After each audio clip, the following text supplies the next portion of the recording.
With so many options, why choose Arizona State University? For me, the only online option was ASU because of the quality. Their faculty was really involved with their students and care about your personal journey. The dedication to my personal development from my professors, that's been extremely valuable to me. Earn your degree from the nation's most innovative university. Online. That's a degree better. Explore more than 350 plus undergraduate, graduate, and certificate programs at asuonline.asu.edu. Pet Life Radio. This is Pet Life Radio. Let's talk pets.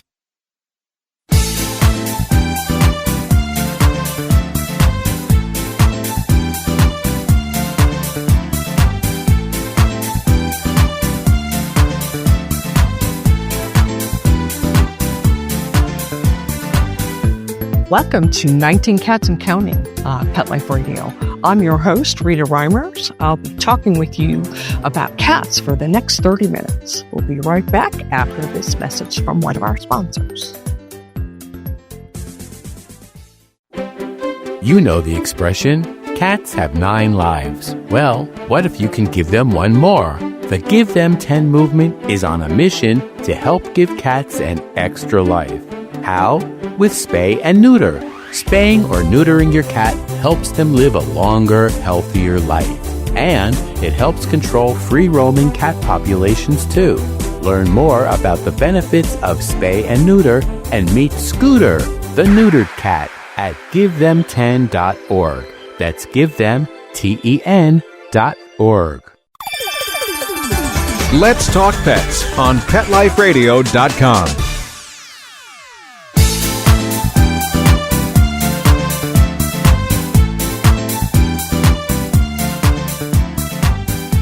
Back with 19 Cats and Counting here on Pet Life Radio. I am Rita Reimers. I am a cat behavior trainer.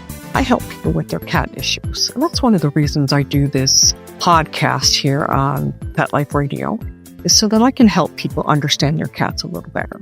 A couple of things I wanted to note. I am now flying solo here and also with my cat behavior company. Linda has moved on to other ventures. So it is just me here. Bear with me if I'm a little rusty. So Cat Behavior Alliance does not exist anymore. I had to close it. It was a nonprofit, and in order to have a nonprofit, you have to have at least 3 board members. When Linda left, I lost 2 board members. So now I am Rita Reimers Inc. RitaReimers.com is where you can go to read my blog, book cat behavior sessions, ask questions, and see videos. Also, don't forget to listen to 19 Cats and Counting. I have a link to that as well. But let's talk a little bit about cat behavior. One of the most important aspects of getting your cat to do things you want them to do is to understand the psychology of cats. Cats are a lot different than dogs. You know, I always like to say, dogs love you until you give them a reason not to. Cats are quite the opposite. They don't really love you until you give them a reason to. And then cats can get super clingy. I have 17 cats here in my household. I did have 19, but I lost 2 of them this year. Unfortunately, they were older, not taking in anymore. So the number is going to be counting down. But I didn't want to change the name of the show and confuse everyone. So I'm actually 17 cats right now. But this week, I almost lost one of my cats, Oliver, who's 15. Let me tell you what I noticed. He was hiding a lot. Now, Oliver was a very social cat with me and with the other cats as well. Also, he started laying on hard surfaces instead of the bed or the sofa. He wouldn't even sleep in the bed anymore, which is not like Oliver. He used to be all on top of me all night long. Anytime I moved a turnover, there was my Oliver. But that last Saturday, he crawled under the bed and wouldn't come out for food. He wouldn't eat. And I know that not eating is very serious with cats. Did you know that 3 days without food, a cat can start developing fatty liver disease, which is often fatal? I'd say 98% of the time it's fatal. So I didn't want to mess around. My regular vet's office was closed by the time I discovered this issue. But I wanted him to be seen. I didn't want to wait till Monday. So I took him to a different veterinarian, one I'd never used before, but he is only about 30 minutes away from my small little town. So I took him there. Very nice office, nice people. Veterinarian was great. I had suspected perhaps there was some kidney issues going on, maybe thyroid. So we did a complete workup, a senior panel, blood tests, radiology, the works to see what was going on. Meanwhile, Oliver was pretty listless. Let me stop here and say, a lot of people ask me, what's the difference between a cat being one that sleeps a lot and is lazier and one that is listless? All I can say is you'll know when you see the difference. His tail was floppy. He was down in meatloaf position on his haunches, barely picked up his head, wouldn't even sniff his food. If he walked a couple feet and then he'd lay down, that's being listless. That's not being a lazy, sleepy cat. Lazy, sleepy cats will sleep on your bed, will still want to eat, will still want to interact with you. So back to the vet's visit. Now, nothing against this veterinarian. He was very nice, and I'm sure he's very skilled. But he came back and told me that there was severe kidney damage because his bun was up. Now, that's a count that tells the veterinarian if there is a kidney issue going on. And it was really high. So he said there's severe damage to the kidneys. Then he also told me his white blood cell count was up high, which it was. It was at like 23. I don't remember what the normal reading is, but I know that was pretty high. So right away he told me it's cancer and we need to euthanize him. I wasn't ready. There was no way I was going to euthanize Oliver if I could help it. I told the vet, I need to take him home. I really need to think about this. Now, meanwhile, the veterinarian said, well, he's suffering. Well, okay. But I really wanted him to see my regular vet, Dr. Glenn. So, we got through the next couple of days. He still wasn't eating or drinking. I took him in Monday to see Dr. Glenn. And Dr. Glenn said to me, just because his bun is high and his white blood cell count is high doesn't mean severe kidney damage, nor does it mean cancer. The other vet said he felt like a mass in his stomach. Dr. Glenn didn't feel that.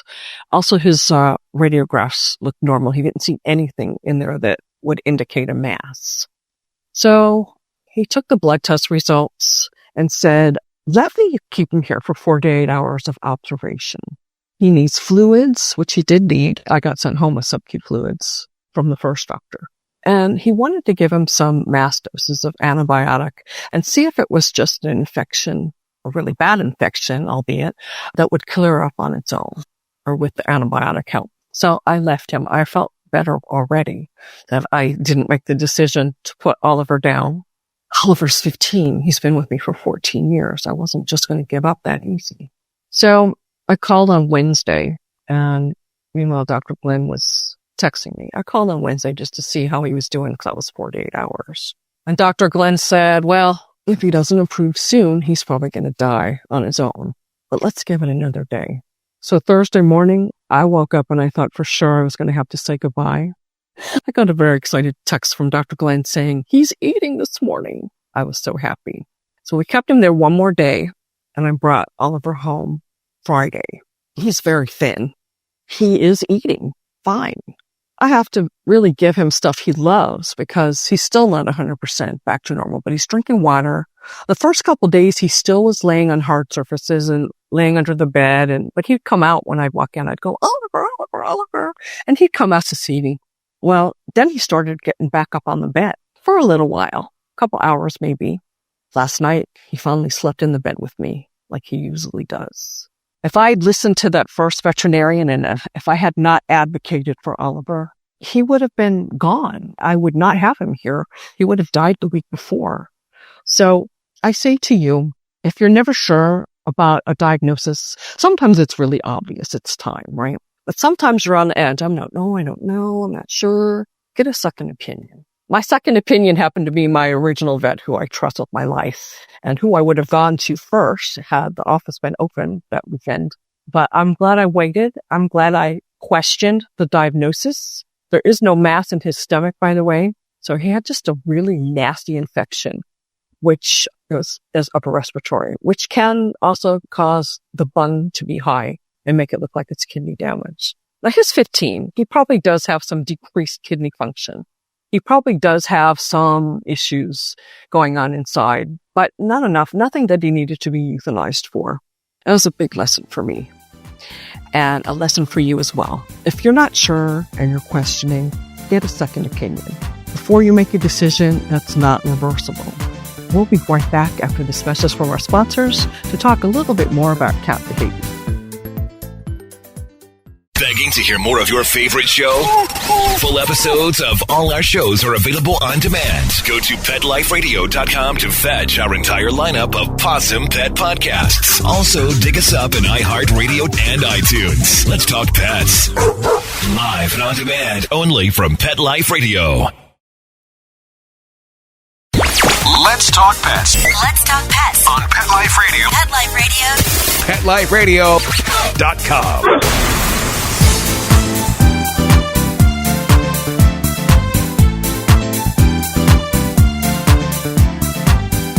And we're back with 19 Cats and Counting here on Pet Life Radio. I'm Rita Reimers, your host. I am a certified cat behavior trainer. I'm also certified in surrender prevention. And right now I'm taking a course to become fear-free certified. And what that means is the way I already operate. Always treating the cats carefully, gently, not to cause fear. There's some trainers out there, particularly with dogs, that use fear tactics for training. I don't do that. Understanding what motivates a cat to do what he does is a big secret to my methods and how I get cats to do what we want them to do. I learned about Maslow's hierarchy of needs in business class years ago. It's a pyramid, and it talks about on the bottom for people, safety. Safety is the number one priority, safety and security for people before they can even think about other things in their life. It's the same with cats. They need to feel safe. They need to feel secure in their environment. And what helps them do that? Give them time. If you're bringing a new cat home or you're moving to a new home, give your cat time to get acclimated. I always suggest starting off in a small room. If you give him the whole house, the cat will probably find a way to hide away, stuff himself under something, and it will take a lot longer for him to acclimate. Spend time with him there in what I call the safe room. I have a safe room upstairs in the bath. That's my great room. That's where I start off all my cats. I go in there, I make sure I'm playing soothing music, spend some time with them. I don't force them to interact with me. I just sit by where they're hiding, because usually they're hiding. Offer them some treats. I don't even try to pet them. I let them make that initial decision to come up, rub against me. And even then, when they rub against me for the first time, I don't reach down and pet them. I let them decide. I leave my hand out. If they start nudging my hand, I'll start petting and scratching. When they start feeling or acting like they're feeling a little more secure, we go up the next rung, the hierarchy. And that is, I open the door and I let one of my nicer cats come in. One that never, not that any of my cats attack any of them, but some of them are just like the greeters. My Simon is a greeter. He's very gentle. He'll come in and greet the new cat. There'll be some nose touches. He never hisses. I've never heard him hiss once or growl. So he's the first step in getting new kitties acclimated to my kitty household. I've brought in a lot of cats now. So my cats kind of roll their eyes and go, oh, another one. Here goes. They don't care anymore. But the new cat does, because they're not used to the home. They're not used to me. They're probably not used to living with 16 other kitties, right? Or however many I have at the moment. I've had as many as 22. So the thing you need to understand about cats and why this is so important is safety is their highest priority, because survival instincts are very strong in cats. Cats are in the middle of the food chain. They're predator and prey. And outside cats and wild cats spend most of their day hunting for food. So they're out there hunting prey. At the same time, they've got their alert up. They're looking for predators, making sure nobody is going to come after them. Another cat, another animal, crows in particular like to pick up small cats. So that instinct comes inside, even if a cat's born inside. Those instincts are just ingrained into a cat's mind. So once the cat feels safety and security, then maybe we want to try some playtime, right? A little gentle playtime with a toy, a wand stick toy, a laser pointer, something to get him a little active. Maybe get him to play with one of your cats that maybe is a little more accepting, like my Oliver. Slowly get him to a place where he feels good about where he is. He trusts you, and maybe he trusts at least one of your other cats. Let me talk about the laser pointer. It is a great tool, but there's one caveat to it.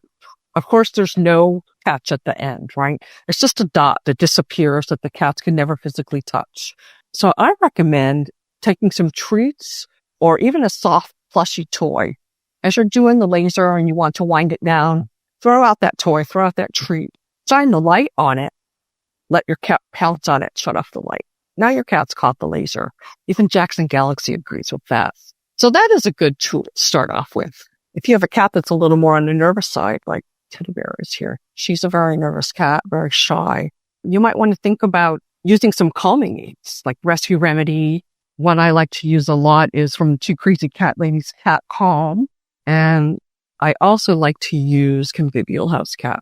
Those are all great things for calming. Using some loose catnip or silver vine. If the cats are chewing it and eating it, that's also calming and soothing. In a toy and they're smelling it, that's going to make them crazy. Roll around, play harder. But eating it, it's kind of like the difference between eating a gummy and, smoking a marijuana cigarette. They have different effects. And the gummies are soothing because they're edible. So you might want to try with some of that. CBD oil is also good. It helps with anxiety as well as other things like pain, inflammation, anxiety, nausea. It even helps cats with cancer. So that's another thing you might want to always have in your cat medicine cabinet is some CBD oil. You may not need it. Some cats will acclimate really fast. Other cats, you really need to give them the aids to help them start relaxing. Calming treats are awesome if you can get your cats to eat them. Some of my cats will eat them, some of them won't. You may have to layer things too. It sometimes takes a few different things. Maybe a silver vine treat, silver vine stick, and one of the calming tinctures or some CBD oil all together will help. Also doing some word association so your cat knows what you're about to do. That is so important. Just like with kids, right? That's how they learn to talk is you associate like the word ball with a ball. Or you're going to do that with your cats too, with their toys and even with actions, right? Dinner time. I say, want something to eat? And it's said in that way so they know it's dinner time. They'll all run to the kitchen and wait to be fed. It's also my emergency recall phrase. What's an emergency recall phrase, Rita? If your cat ever accidentally gets outside or your cat goes in and out and you can't find him, you want to say that same phrase, something to eat, that always gets them to come to you. So outside, he'll stop, hopefully, and turn around and come right back to you because he wants what comes with that phrase. I always recommend to people who do let their cats go inside and outside, maybe they nag them to go outside all the time. Use a certain phrase, outside time, and only take him out when you use that phrase. It'll take them a little while to catch on, but cats like repetitiveness. They like routine. It gives them security so that they know what's going to happen when. They're the same way out in nature when they live in their clouders. Same thing happens at the same time of day, every day. It's very boring, very routine, but that's one of the things that keeps them alive. Just because they're inside and they have all the resources they want doesn't mean those instincts are gone. They're still there. There's a lot of other instincts I could talk about here, but I just wanted to give you the feeling for the kinds of things I talk about in my sessions and the kinds of things we're going to have guests on here on 19 Cats and Counting here on Pet Life Radio to talk about with me. Kelly Carnes, Dr. Kelly Carnes is going to be back from Thrive, and we'll be talking with her. The next thing we're going to be talking about is senior cats, which is near and dear to my heart. And I have some other awesome guests lined up too. If you know somebody who would be an awesome guest, write to me at 19cats@petliferadio.com. It will get to me and suggest the person. Or if you want to be on, if you work in the cat industry in some capacity, if you'd like to be a guest, write to me there. If you have certain questions you'd like me to answer on the podcast, I would love it if you would write to 19cats@petliferadio.com and let me know what topics you'd like to hear about or what you need more help with. Meanwhile, you can go back and listen to all of the previous 19 Cats and Counting episodes. They're still out here available to you, as well as the video versions on my YouTube, which is at Rita Reimers. My name too is spelled Reimers. Rita, Rita, Reimers, Reimers. So check it out and make sure that you subscribe to this podcast so you never miss an issue. thank you so much for sticking with me through the transitions. And I promise to always give you the best information I can and help you the most I can so that you have a better life with your cats. I want to thank Mark Winter for holding this spot for me while I went through a lot of transitions in my life. Those of you who follow me on Facebook probably know both my parents unexpectedly passed away this past winter. My mom in October, very suddenly, unexpectedly. It turns out she had congestive heart failure. My dad found her. And 5 weeks later, my dad he got ill about a week later. But 5 weeks later, he passed from he had liver cancer. We didn't know. He was almost 86. My mom was 79. Never long enough. I'm the only child. I'm the only surviving relative. Actually, I have no family now. But you guys are my family. My cats are my family. And again, thank you, Mark, for keeping the spot open for me. And I hope you'll join me. 19 Cats and Counting here on Pet Life Radio. Remember, every day is Catter Day. And treat your cats like you too. Let's Talk Pets, every week on demand, only on PetLifeRadio.com.